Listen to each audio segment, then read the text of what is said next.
Olá, queridos. Vamos dar sequência ao bloco 7 do nosso estudo da Bíblia em blocos temáticos. Agora na parte 6. Nós vamos fazer essa parte 6 e para finalizar esse bloco 7, a última parte, a parte 7 no próximo vídeo, tá bom? Esse bloco 7 que fala do Sermão do Monte, da Lei de Deus, do Pai Nosso, a oração, saúde mental, mais milagres de Jesus, muitos ensinos, né? A gente finalizou o Sermão do Monte, né? A gente viu de Mateus 5 a Mateus 7 e falta nos ver agora Mateus 8, Marcos 5, que eu ia pegar apenas algumas passagens, mas vamos ver Marcos 5 completo mesmo, capítulo 5, que hoje vai ser o tema de hoje, essa parte 6, vai ser Mateus 8 e Marcos 5, tá bom? E o último bloco, a última parte desse bloco, no próximo vídeo, será sobre Mateus capítulo 15, tá bom? Esse estudo de hoje nós vamos falar sobre mais milagres de Jesus, né? Mais ensinos e mais milagres, porque no bloco 6 nós falamos em inúmeros contáveis milagres de Jesus, mas nunca é demais.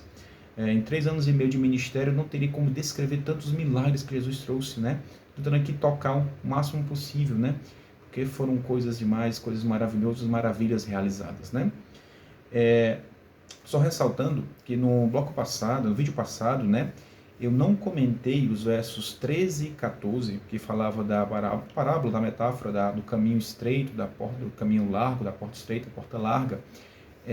Assim como também não falei do verso 24 a 27, né, que já falava também de outra parábola, sobre a questão de você fazer a sua casa, né, no solo, na pedra e não na areia, né? Porque a gente vai trazer isso no bloco 9, tá bom? Só para esclarecer porque que eu não comentei no vídeo passado esses versos, tá bom? E nós finalizamos o vídeo passado tentando resumir aquele sermão do monte de Cristo, o principal sermão de Jesus que vai de Mateus, no livro de Mateus, né, do capítulo 5 ao capítulo 7, falamos só a palavra amar, que são a abreviação de 3 letras, né? O A de arrepender-se, reconhecer a dependência de Deus, nossa submissão a Deus, ao sopro do Espírito Santo, reconhecer nossos erros, nossos pecados, né? O N de meditar a palavra em oração, que é a oração, a meditação da palavra, que é a verdade que Deus nos revela, né? E o outro A de amar o próximo, de servir ao próximo, as boas obras que vêm como consequência. Esse ama, né? Esse ama, ele resume todo o caminho da salvação e é o resumo desse sermão do monte, né? Então, iniciando aqui a partir de Mateus, capítulo 8, e depois Marcos 5, para a gente ver nesse vídeo, nós vamos falar sobre alguns outros milagres. Então, Jesus finalizou o Sermão do Monte, em Mateus 7, e ele vai descendo do monte. E já descendo do monte, ele encontra no verso 2, se a gente for já, assim, eis que um leproso, tendo se aproximado, adorou de joelhos e clamou, Senhor, se é da tua vontade, podes purificar-me. A lepra, né, que era a hanseníase, nós entendemos hoje, que temos cura hoje. Na época não tinha cura, na época era considerada uma doença relacionada a maldições. A pessoa era totalmente excluída da sociedade, como a gente vai ver isso em outras partes, né, até por questões sanitárias. E esse leproso ficava à margem, ele viu Jesus, ficou de joelhos e o adorou. E aí, Jesus repreendeu a sua adoração? Não. Jesus aceita a adoração daquele leproso. Jesus que disse que era antes de Abraão, ele já era, eu sou. Jesus que aceita a adoração de Tomé também na ressurreição, ao Tomé duvidar, mas pegando nas chagas de Cristo, ele também adora Jesus. Então Jesus aceita a adoração porque ele também é Deus. Então muitos teólogos por aí vão tentar, pessoas por aí vão falar que Jesus não é Deus, que ele é uma criatura, né? É um Deus com D minúsculo, não. Ele é Deus, segunda pessoa da Trindade. Por isso ele aceita a adoração. E aí, versos 3 e 4, nós vemos a cura desse leproso, né? Então Jesus fala, estendendo a mão, tocou-lhe dizendo, eu quero ser limpo, porque o leproso falou, se tu quiseres, pode me purificar. Senhor, se tu queres, me purifica. Jesus fala, eu quero ser limpo, fica limpo, né? E aí, no mesmo instante, ele ficou purificado da lepra. E no verso 4, ele pede para que ele não vai dizer para ninguém, né, aquela questão de Jesus, que não divulgue os milagres, para que não ficasse um tumulto muito grande, ele pudesse dar sequência ao seu plano de salvação, e que a fé não viesse só pelos milagres, mas de ouvir a palavra de Deus, como a palavra nos ensina, né? Mas no verso 4, Jesus fala assim, mas segue, mostra teu corpo ao sacerdote e faze a oferta que Moisés ordenou para que sirva de testemunho.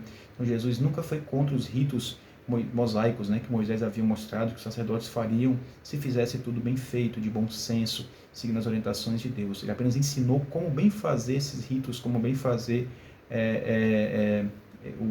os sacrifícios que foram até a sua chegada. Depois da chegada de Cristo, sua morte na cruz, ele foi o verdadeiro cordeiro, essas cerimônias não eram mais necessárias, né?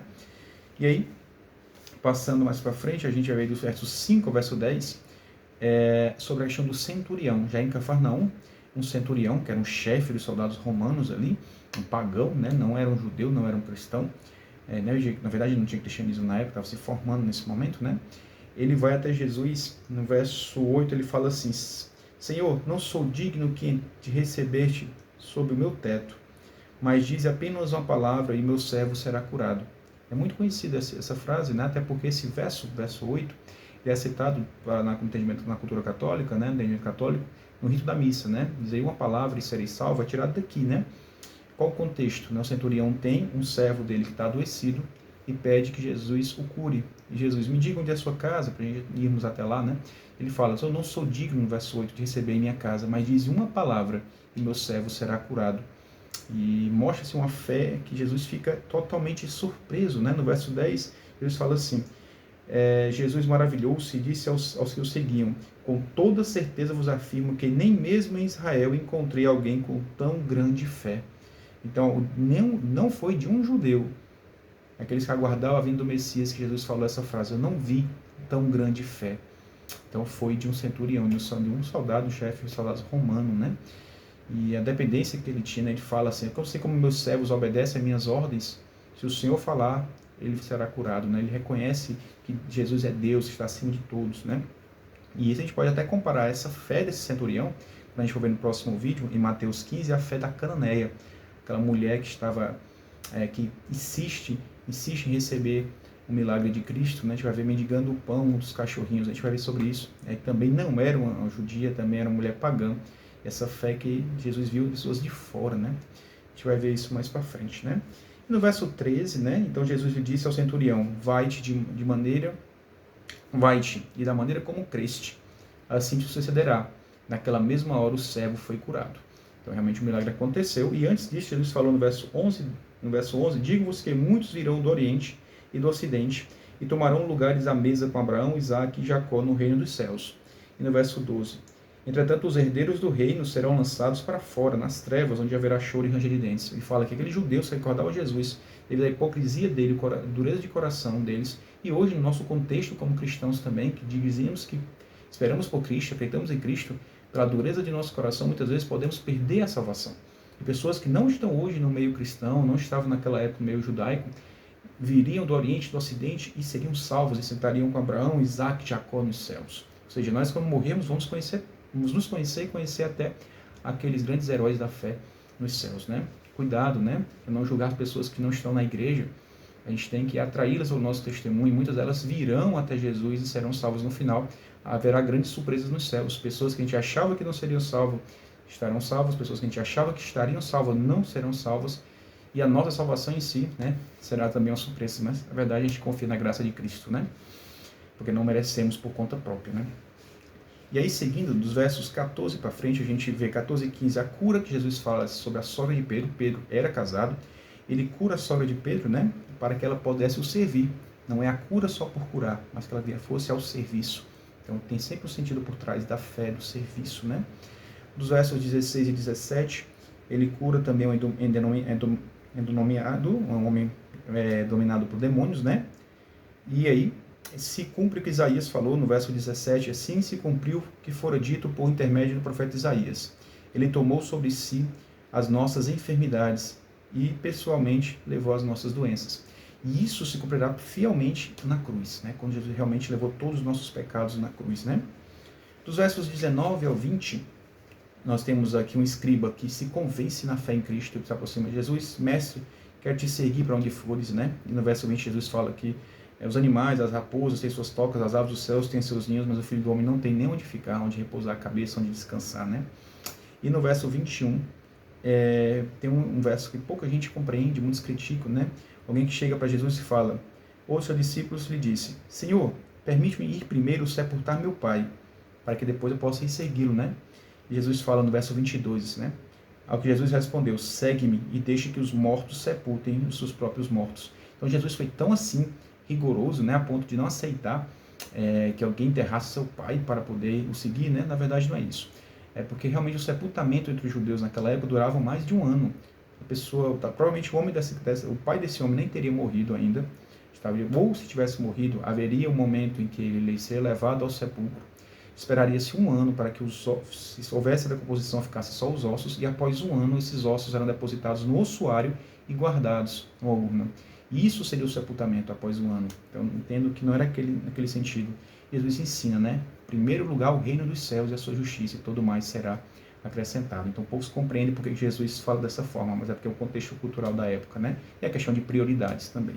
Não esperar por nada, decidir e seguir a partir de hoje, né? Dos versos 23 a 27, a gente tem todo o contexto da tempestade acalmada, né? Que Jesus entra no barco com os discípulos, ou seja, Jesus está sempre no mesmo barco com que nós. Nossos problemas, nas tempestades, nos desafios da vida, ele está no mesmo barco conosco. E naquela tempestade muito grande, todos os discípulos com muito medo, e Jesus ali fazendo seu silêncio, dormindo. Aparentemente ele estava dormindo, né? Aparentemente é o silêncio de Deus, um teste de fé. E aqueles homens bateram um grande desespero e acordaram Jesus desesperados, e Jesus cita para eles, né? Verso 26. Mas Jesus disse a eles: por que estáis com tanto medo, homens de pouca fé? Isso fala para a gente, né? Homens de pouca fé, por que tem tanto medo, né? A gente vai ver isso se apresentado nos versos mais para frente, em Marcos 5, uma palavra sobre isso também, a gente vai retomar.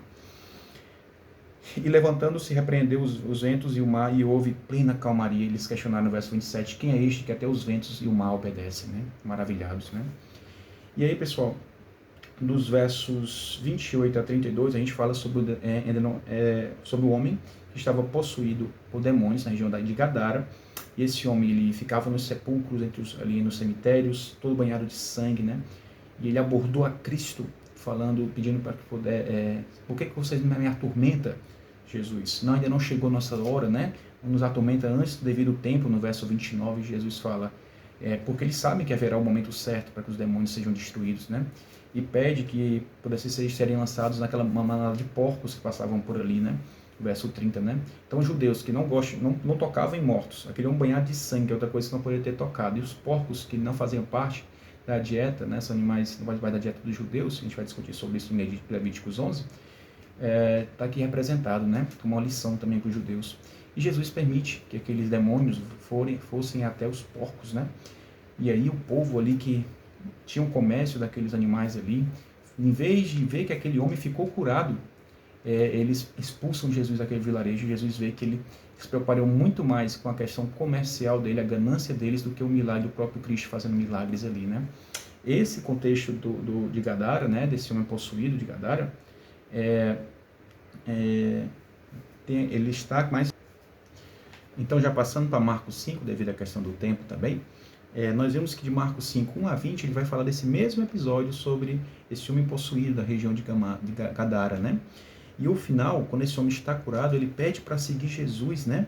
E aí nos últimos versos, né, dos versos 18 a 20, Jesus fala, não venha comigo, fique por aqui e dê o testemunho do que aconteceu com vocês. Então esse homem foi curado, não só por ser curado, mas porque tinha uma missão por trás. Ali no verso 20, né, fala assim, então, já de Marcos 5 agora, né? Então partiu aquele homem que começou a pregar em toda Decápolis, a região que fica a região leste, do lado direito do mar da Galileia, né? Região muito pagã, muito paganismo, politeísmo, né? As coisas que Jesus havia feito por ele, e todos ficavam maravilhados. Do restante do capítulo 5, pessoal, vai falar de duas curas, da filha de Jairo e da mulher com hemorragia há mais de 12 anos. E eu vou deixar para comentar com mais calma a partir no último vídeo agora, do bloco 7, né? Vai ser o próximo vídeo que a gente vai fazer, na parte 7. Eu inicio a partir disso, nós finalizamos com Mateus 5, por questão do tempo, porque algumas plataformas de redes sociais só aceitam até 15 minutos do vídeo. Pessoal, era isso. Um abraço a todos. Deus abençoe. Graça e paz.